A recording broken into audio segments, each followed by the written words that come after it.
赤か黒かの点みたいなのがちらほらおるんですよ。で葉っぱ自体がねまだらなね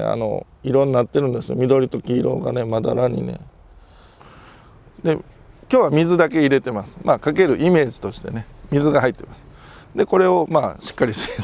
何でもいいです。噴霧器こうシュシュシュってやるやつでもいいし、でこうしっかり葉っぱにねまんべんなくかかるように。盆栽からしたらもったいない松盆栽生産日本一の高松の盆栽園北谷養成4代目北谷隆一です。今日はですねこれ畑の松、うちの畑の松なんですけど、ダニにダニがついてます。ちょっとこちらの盆栽とねこちらの盆栽違いがあるの分かりますかね。はい、ちょっとこっちの方が葉っぱの色が薄いというか黄色っぽい感じしませんかね。はい、こっちが濃い緑に対してちょっと薄い緑っぽい。はい、これ何が起きてるかと言いますとダニが発生しております。ダニにそうですね葉っぱの成分を吸われて黄色くなってる状態が今こちら。はい、でこれをどう防いでいくかっていうご説明を今からしていこうかなと思います。はい、で本題に入る前に少しだけお時間ください。今もね無料のメールマガジンやっております。概要欄から見つけていただいてメールアドレス登録していただいたらその今までねやってきた内容をね文字にきれいな文章にしてね復習できるようにしてますんで、そちらも無料ですんでよかったら登録してみてください。では本題に戻ります。これねダニが発生していると。はい、でこのままほっとくとね枯れはしないんですけどね弱る傷むあんまり良くないですね。はい、でダニなんですけどこれ実際見えるかな。ちょっと僕もね45歳になったらねやっぱこういう小さいのがね眼鏡外さないと見えないんですけどいるかな。赤か黒かの点みたいなのがちらほらおるんですよ。で葉っぱ自体がねまだらなね色になってるんですよ。緑と黄色がねまだらにね。あとどっか分かりやすいとこいるかな。とかねこれも赤い点がねちっちゃいのがこれダニですね。これ僕の眼鏡の先。はい、ちょっと動いた元気に動いてる。この辺にもいっぱいいますねこれね。この辺いっぱいいますけど、はい、ダニがついてる木はだいたいちょっと薄い黄色っぽい感じになる。でダニのね発生時期みたいなのもありまして、だいたいもうあったかい時期はもうずっとダニが湧く可能性があります。どっから来るかよくわからんですけど、だからうちはこれ畑なんで地面に植わってるんでどっからでも入ってきますわね。もう虫なんて自然のもんでね。だからマンションとかアパートで高いところに住んでる方のねベランダなんかで言ったらそもそも湧かないかもしれないですけど、あったかい時期でも低いところで置いてある方とか、自然が近いところにある方はあったかい時期は常にダニが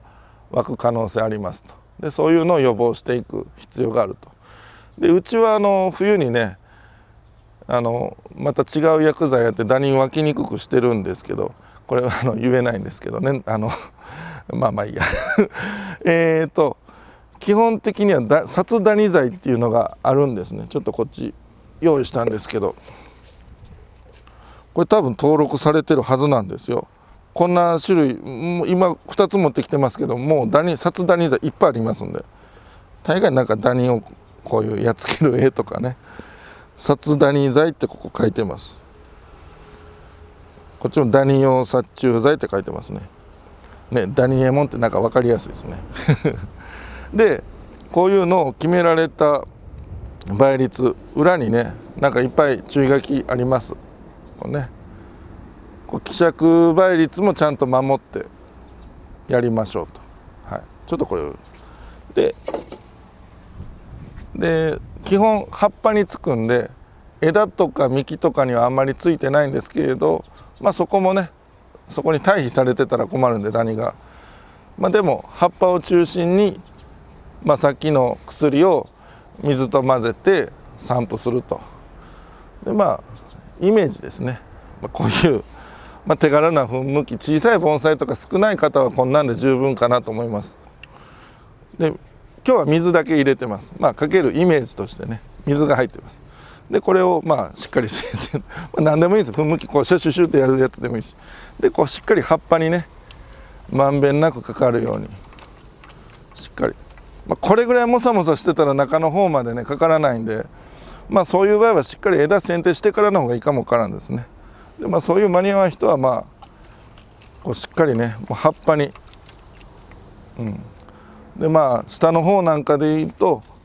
葉っぱの裏からもしっかりやるようなね、裏からも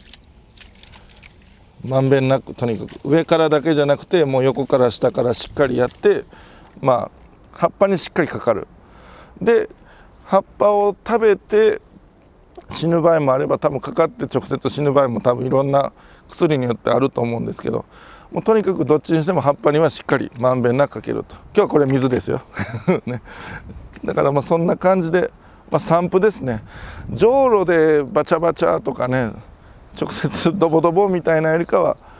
噴霧器でね霧状で散布した方がいいと思います。はい、かしっかり枝を切って葉っぱを減らす、時期的にそれができるんだったらそれでもいいし、でも薬剤散布の方が間違いないですね。でさっきのその薬剤なんですけど、お近くに農協とかね、これも日本の話になっちゃいますけど、農協とか、ホームセンターとかあったら多分見つかると思います。でさっきも言った通り1種類ばっかりずっとやってるとその種類に耐えられるダニがそのうち発生するんで、その耐えられるダニばっかりが増えたら同じ薬ばっかりやってるとそれで効かなくなるんで、やっぱり薬はもう2種類か3種類以上は使った方がいいですね。はい、で、大体そうですね、もう4月ぐらいから湧き出して、最近秋もあったかいんで多分11月ぐらいまではねダニ発生すると思うんで、発生するたんびにやるでもいいし、発生する前あたりに、2ヶ月に1回ぐらいもう湧いてでも湧いてなくてでも薬剤散布するのもありなんかなと思います。はい、そんなとこですね。ダニはすごいその木に対してねむちゃくちゃ悪くはないんですけど、